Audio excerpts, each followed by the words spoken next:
When I asked my mother, why are we here? Why are we in this prison? She said simply, it's because we're Japanese.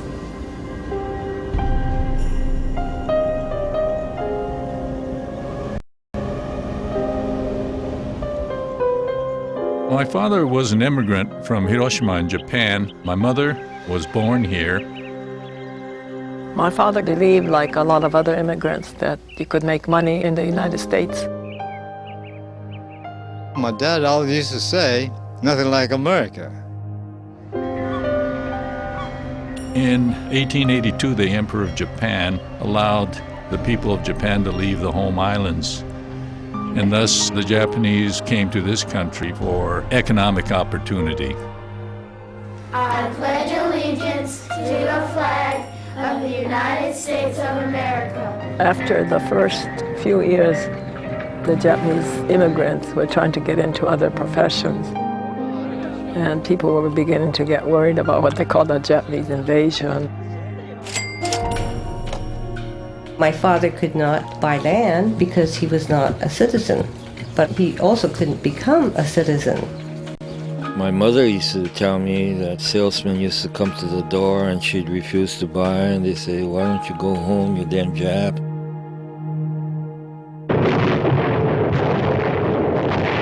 On December 7th, around 8 o'clock in the morning, Japanese airplanes bombed Pearl Harbor in Hawaii.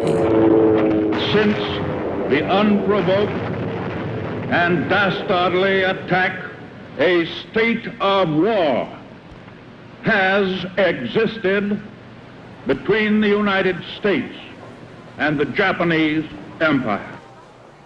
It was just a devastating day for all of us. We will never forget. I went to volunteer, and they turned me down because they just didn't want any Japs. General DeWitt was commanding general of the Western Area Defense Command. He's the one that said, a Jap's a Jap. And because I looked like the enemy, I was treated like the enemy. We were cursed at and spit on. We were told to go back to the country where we came from. And I said, well, this is where I came from.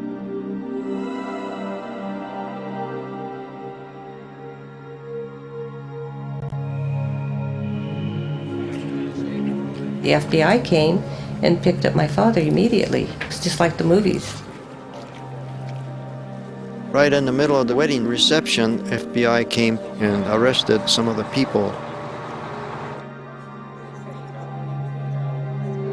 We had to turn in all our radios, shortwave, flashlights, guns, knives, whatever that they thought was contraband.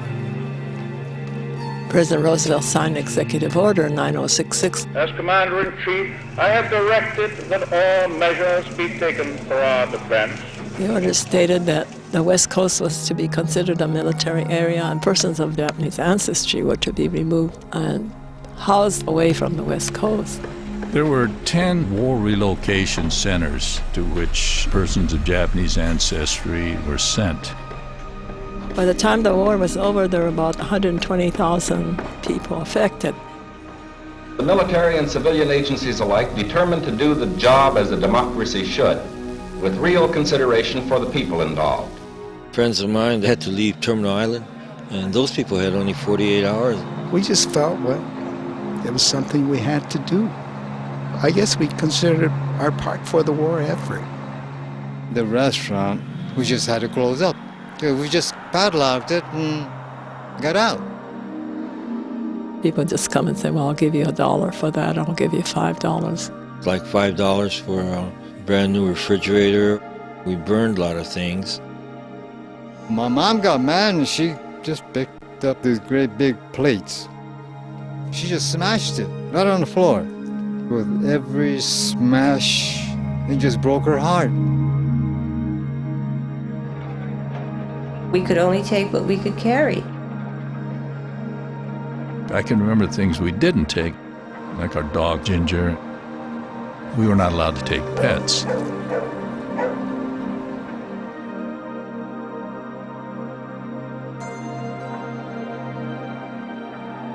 We walked with our suitcases to train depot, and there were guards with rifles. They had 2 MPs on each side, and they had bayonets on their thing. Why they have bayonets, I'll never know. The morning we left, it was sprinkling. My sister had overheard this lady say, "Look at, even the heavens are crying for us."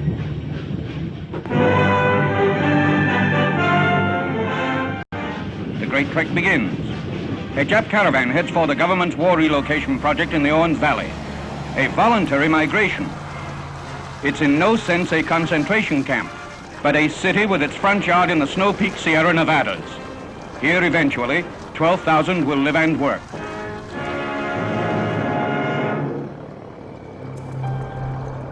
We were told that we are being evacuated so that the government can protect us. And the first thing that I had observed was that they had armament, not facing out, but facing in. And I remember seeing the guard tower and the barbed wire fence, and this blew my mind to think that we were going to be behind those wires. My mother and father lived at the time in the Owens Valley, and they saw the people getting off the buses. My mother said, "I was so upset by that. These people don't belong there. They're American citizens."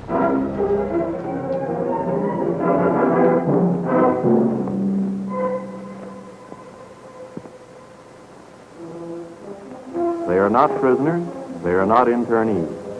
They are merely dislocated people, the unwounded casualties of war. I remember just seeing the rows of barracks, dirt all over, no plants or greenery. Yes, do that next time. After this 10. After this 10. The first thing that they told us to do was to grab a bag and put straws in the bag. And that was our bed for that night. But the first night, all of a sudden I realized that, my God, there are holes in the roof. I look up and I see the sky. I thought, my God, it's so beautiful. And that night there was a pretty big windstorm. Well, next morning when I got up, I looked at my mattress. Right where my head was, it's still all white, but then the rest of it was all covered with sand. It was hot in the summer, bone-chilling in the winter, and there was always the wind. There was always the wind.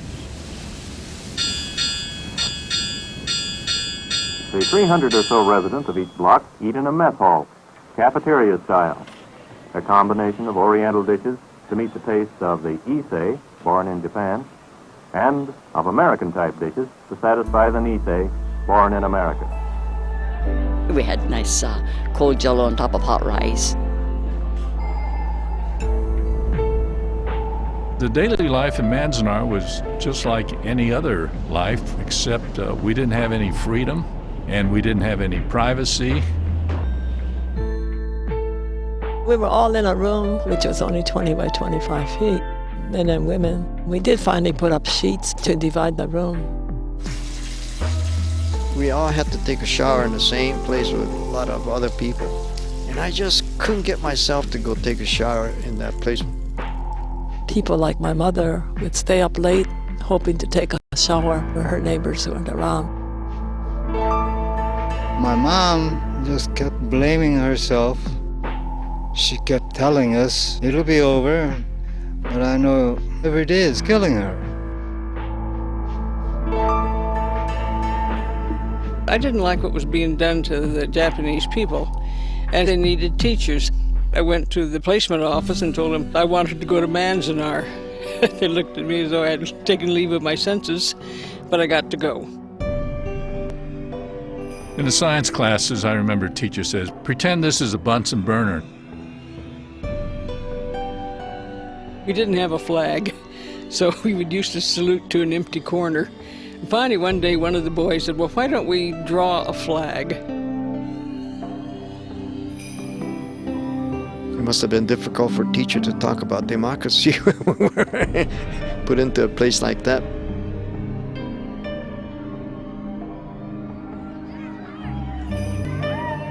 We were American kids in there. This is American town.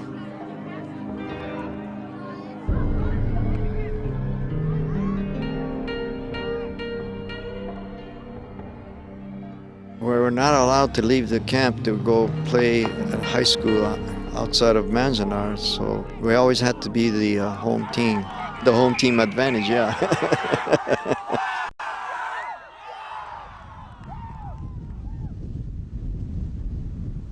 The worst memory was that we were prisoners. There's nothing you can do about it. Then you just accept it. That's one of the things that got us through those hard times. Shikata ga nai. Nothing can be done. What can we do?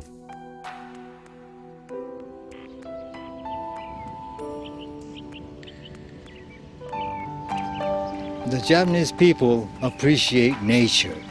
So eventually the people got together and put in lawns and gardens. Anything to kind of beautify and forget about the hardship a little bit.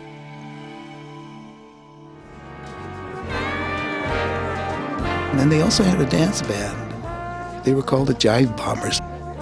There was a very popular song at the time, Don't Fence Me In. And then I thought, gee, it sure is fitting that we're in a place like this within the barbed wire.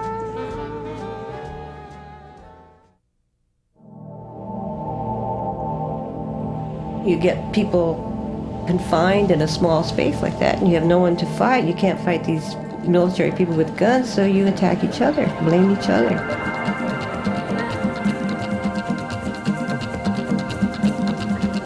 So all of these tensions began to boil. Some of it had to do with the protest, but like any activity where you have a demonstration, other factors enter in. A group of people, they ended up in front of the camp entrance. The MPs became worried that they were going to be rushed. And so a couple of them shot their rifles into the crowd. 2 young men were shot and killed.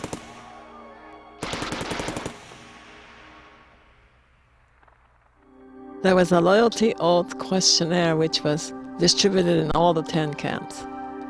Question 27 asked if we would serve in the armed forces of the United States and go wherever ordered. Question 28 asked if you forswore allegiance to the Japanese emperor. And how am I going to answer it? Because I can't forswear allegiance to the Japanese emperor because I never had allegiance to him. It caused a lot of confusion among the Issei who were not citizens. And that meant that they would lose their Japanese citizenship if they did that, and that they would be people without a country because they couldn't become American citizens. I was so mad, though, that they would dare to ask a question like that where it would tend to sort of break up a family. I said no, because, to be detained in a camp like this and be asked that kind of question, I thought that was ridiculous. Those that said that they weren't loyal are the ones that went to Tule Lake, the camp that was way up by the Oregon border. And then from there, some of them were sent to Japan. When I'm thinking back about all the no-no boys, they were bitter about the war, or they were bitter about the evacuation. They didn't want to go into the army. Many of the young men refused to go for induction when they were called. We had a neighbor who volunteered for the service, and at the time I thought, the guy's crazy. I volunteered from a relocation center to show my loyalty and to prove that I had the right to live as a good American citizen. The 442nd was part of the Department of the Army's effort to utilized Japanese Americans, but they kept them in a segregated unit. You fought not only the enemy, but you fought prejudice, and you've won. These fellows really put their life on the line and went out there, and a lot of them got killed. So now Monomori was awarded the Medal of Honor because the German hand grenade was thrown into a group, and he threw himself on the hand grenade and sacrificed his life. My gosh, here was a guy who gets the Congressional Medal of Honor and the mother is behind barbed wire. I thought, wow, that's justice.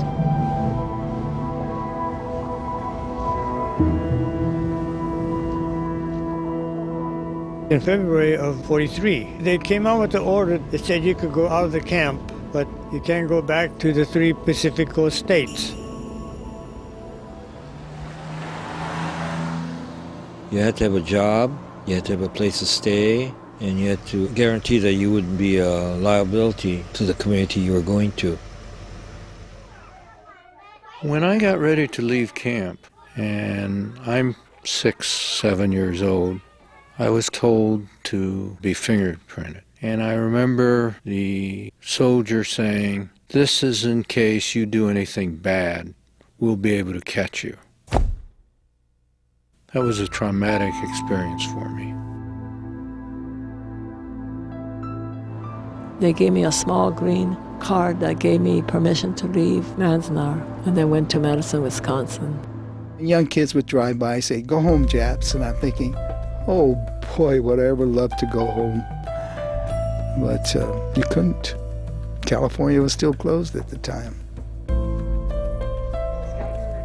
The war's over, the camps are going to close, so the government said, you got to get out, we're closing the camps.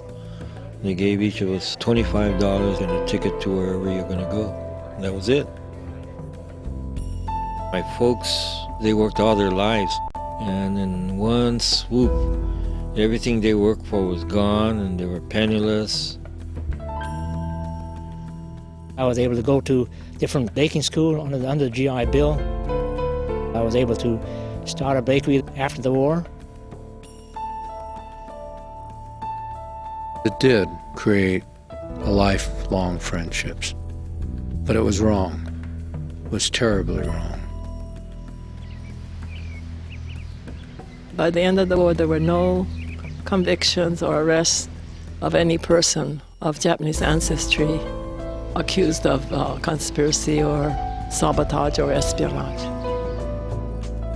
We were bona fide American citizens, and as citizens we had the right to due process. Still, it took a long time. Yeah, it took an awfully long time. The legislation that I am about to sign provides for a restitution payment to each of the 60,000 survivors. Yet we must recognize that the internment of Japanese Americans was just that, a mistake. Here we admit a wrong.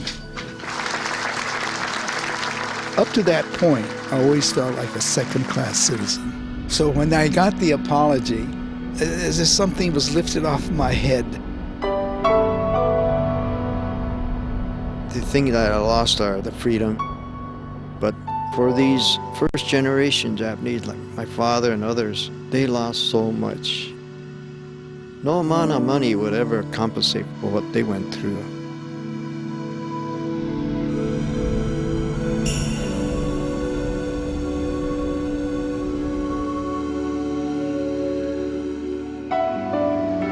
We don't have a king, we don't have a queen, we have a constitution.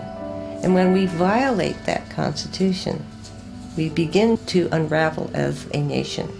The right of the people to be secure in their persons, houses, papers, and effects. Against unreasonable searches and seizures shall not be violated.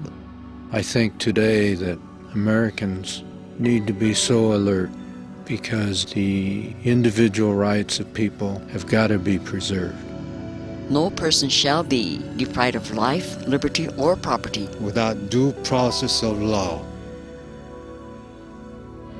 Are we going to make the same mistake that we did with a whole group of my family and friends? I really worry about that. I still think this is the best country in the world, and hands down. It's just up to everybody to see that it stays that way.